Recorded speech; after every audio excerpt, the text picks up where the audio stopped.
Great start, 4-1 advancing the declining stocks, and it's mostly because of technology. Take a look at the major sectors. Of course, when you got Google up, you got Amazon strong here, Facebook strong, Micron and the chips have turned around from yesterday, a little bit tougher. Intel's on the upside. There's your leadership group, clearly. Materials, a smaller sector, also doing well. Energy's doing well. Banks have had a terrific run. Remember, yield curve steepened yesterday, and we had a good run for the banks. The big names up 2 or 3%, but kind of on the flat side. Overall, other than banks, pretty good. And yet, for the first time in a while, we're seeing some headwinds for stocks. You've been talking about it. The guys have been talking about it this morning. We've seen some higher rates. We've seen a rising dollar.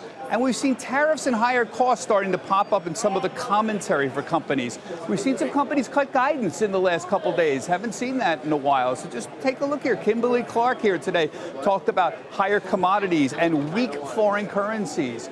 We had Whirlpool talking about a stronger dollar, higher costs. And of course, they also talked about some weakness in Europe as well. Illinois Toolworks yesterday was a big story. They talked about currency and inflationary challenges. These are all pretty similar, about stronger dollar and inflation. Whirlpool's CEO, Mark Blitzer, summed it all up today. We have uncertainty related to tariffs and global trade actions. They've led to increased costs and finished goods for imports and exports. That's the key story here today. And if you take a look at some of the earnings movers, Kimberly-Clark had a decent number overall than the Whirlpool's down 11%.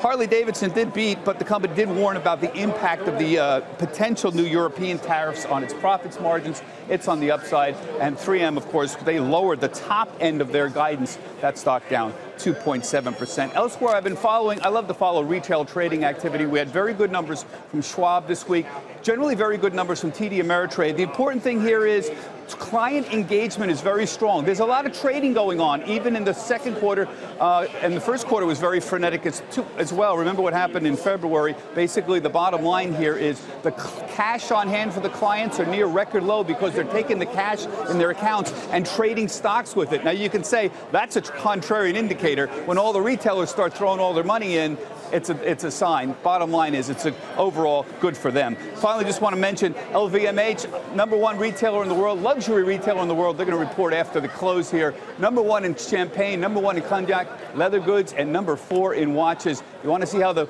other half lives, the 1%ers? Watch 11:30, 12 o'clock. Their earnings will come out. Right now, we're near the highs of the day. Guys, back to you. Hey there, thanks for checking out CNBC on YouTube. Be sure to subscribe to stay up to date on all of the day's biggest stories. You can also click on any of the videos around me to watch the latest from CNBC. Thanks for watching.